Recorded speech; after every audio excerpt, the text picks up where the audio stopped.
The results for the assembly elections in India's Haryana state and Union Territory of Jammu and Kashmir will be declared today. The early trends, of course, are coming in since the morning.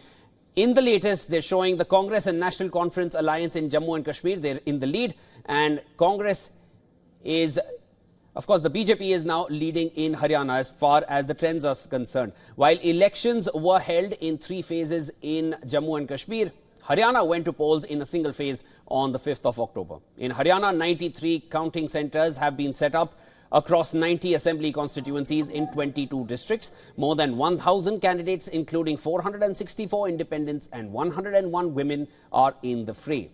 This was the first assembly election in Jammu and Kashmir in 10 years. It is also the first since the abrogation of Article 370 in 2019, which changed the status of Jammu and Kashmir to a union territory. The key poll issues in the election were Article 370 itself, the restoration of full statehood for Jammu and Kashmir, and unemployment in the UT.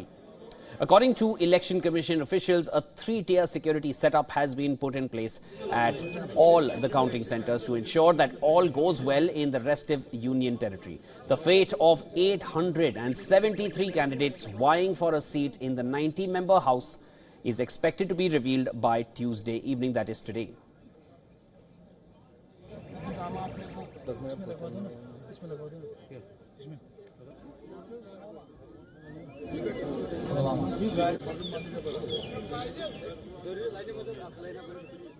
All right, to get us a better understanding of what's happening in Jammu and Kashmir, special correspondent Idris Loan joins me on Newspoint from Srinagar.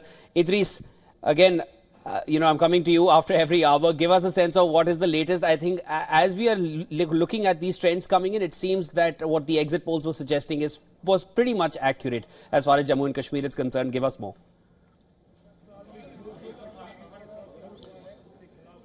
Well, exactly, Shivan. Looking at the numbers right now, it seems that the National Conference does seem to have an edge. They're right now at 39, while as the BJP is at 28. The National Conference definitely in coalition with the Indian National Congress, and the Indian National Congress at 8, which makes it 47, which is a very easy target for them to make the government. If we look at the exit polls that we've seen in the last 1 week, they were also of the same opinion that it will be a very easy win for the National Conference as well as the Congress coalition. But some of them had also predicted that there is the possibility of a hung assembly in Jammu and Kashmir. But it does seem like at the moment that National Conference will have an edge over different... I'm sorry, Shivan, there is a I understand. I think there's someone in attendance I can gauge because everyone, the entire media is flocking towards talking to somebody. National Conference leaders have come here.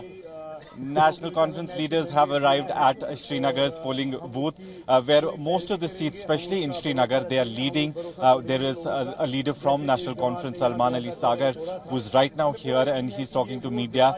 He's also winning by a huge margin. Yes. Srinagar, it seems, have voted completely for the National Conference, while as in North Kashmir, they have a little bit of competition from other parties, which also includes the People's Conference, where Sajad Ghani Lone is also leading by a huge margin. If we talk about the National Conference's Vice President Umar Abdullah, he's also leading at both the seats in Badgam as well as in Gandarbal. PDP, however, is finding it extremely difficult, but their one leader, who's a young leader from PDP, Wahid Ahmed Para, he's also leading on one of the seats, while as Iltija Mufti, who's the daughter of Mehbooba Mufti, she is trailing at this moment. But it's very interesting to see that National Conference and Congress coalition seems to have done very well, and BJP is seemingly doing well in the Jammu region, but there are also some of the seats being taken by the National Conference. No, and seeing the way the media all flock towards the NC leader who just made it near you, it's clear that, everyone's really feeding on to those initial trends which are coming in. If we were to just take this as the final result, as what the counting as till now is showing, what will tomorrow onwards look like with NC and Congress in the lead? If you can give us a sense of that. Well, Shem, it's extremely interesting to see that National Conference and Congress, both the political parties, taking a lead, and then what will be the point of contention, maybe the Chief Minister's position. Although a lot of people are saying already that Umar Abdullah might have it very easy with the Congress, because they've from day one been saying that they don't really care about the seats, but they want to keep BJP away from Jammu and Kashmir, and that's their ulterior motive, and that's one of the reasons they might not find it difficult to have a chief ministerial face in the national conference only. But looking at the situation, also looking at the number of seats that the national conference is easily gaining at this point of time, it seems they will definitely have a bigger say while they're forming the government.